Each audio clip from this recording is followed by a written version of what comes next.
Welcome to This Explainer. Look, if you've ever pulled up a bank's financial results and just felt completely overwhelmed by that sheer mountain of numbers, trust me, you are not alone.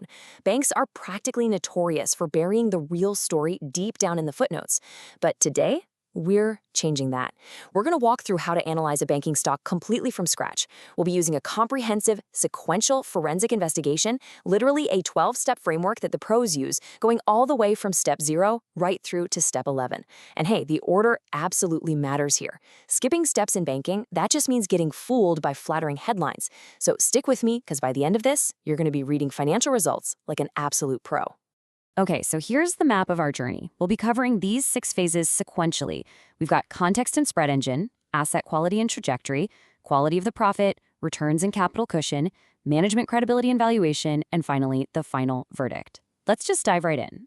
Phase 1, context and spread engine. All right, to uncover the truth, we really have to hit these first 3 crucial steps on our checklist. Basically, we're setting our baseline expectations based on the bank type, checking out the actual lending profits, and then evaluating the funding that actually powers the whole operation. So, our very first move, step 0. Actually, before you even touch a single button on your calculator, you have to identify the bank type. I mean, is it a massive public sector giant, a corporate-heavy private bank, or maybe a nimble little small finance bank? The rules change completely based on this. For example, a 3% margin is pretty great for a public sector bank, but man, it's an absolute disaster for a small finance bank where you'd be expecting something closer to, say, 6 to 9%. So never compare apples to oranges. Always set your context first. Moving right along to steps 1 and 2, NIM and CASA. So, step 1 checks core earnings using the net interest margin, or NIM. This is the actual normalized profitability of the bank's lending engine. You really want to know, is that margin expanding, holding firm, or is it shrinking?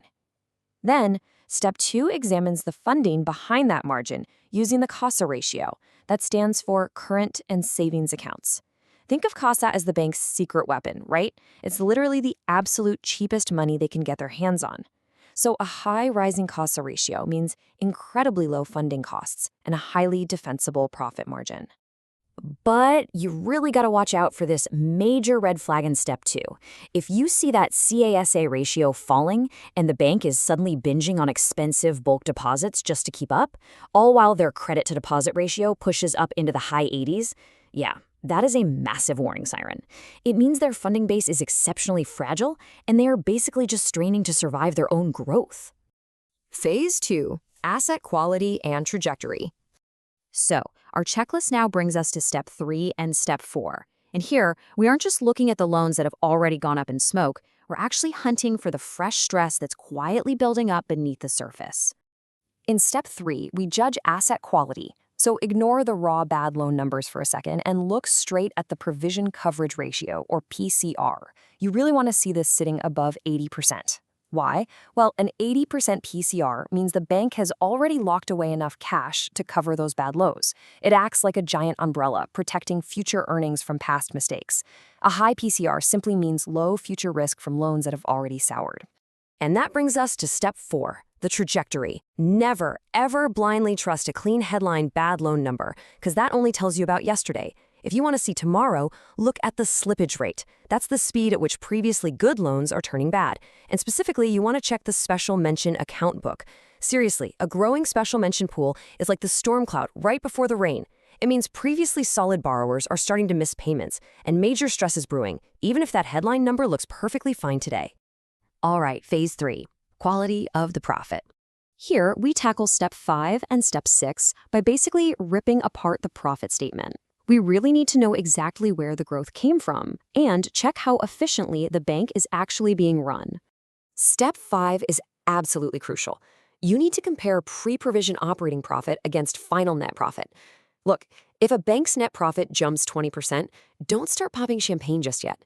You gotta decompose it. If their core operating profit only grew, say, 3%, well, that 20% surge is just an accounting tailwind from falling provisions. It's a sugar rush, not genuine operational strength. And that kind of growth stops dead in its tracks once provisions hit 0. Then, for step 6, check the cost-to-income ratio. A falling ratio proves the bank is getting leaner and that their income is finally outrunning their operating expenses. Phase 4, returns and capital cushion. This brings us to step 7 and step 8. Now it's time to see if all that operational cleverness is actually compounding into cold, hard cash for investors, and honestly, whether the bank has the armor to survive a catastrophic year. For step 7, we judge the returns. Look straight at return on assets, or ROA.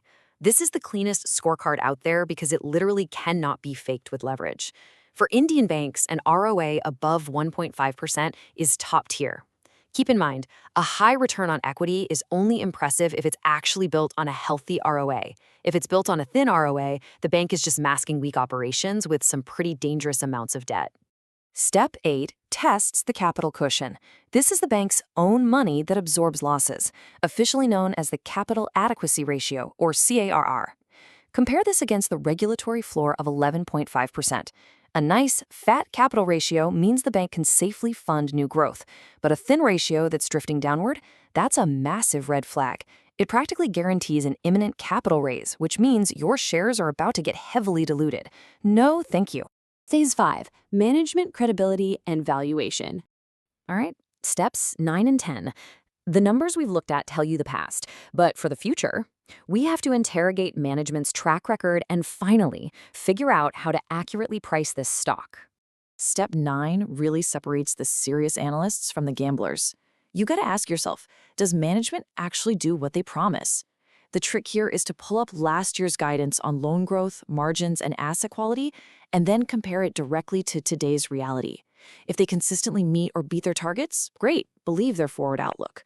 But if they constantly miss their own targets, you have to heavily discount any optimistic, rosy stories they try to sell you today.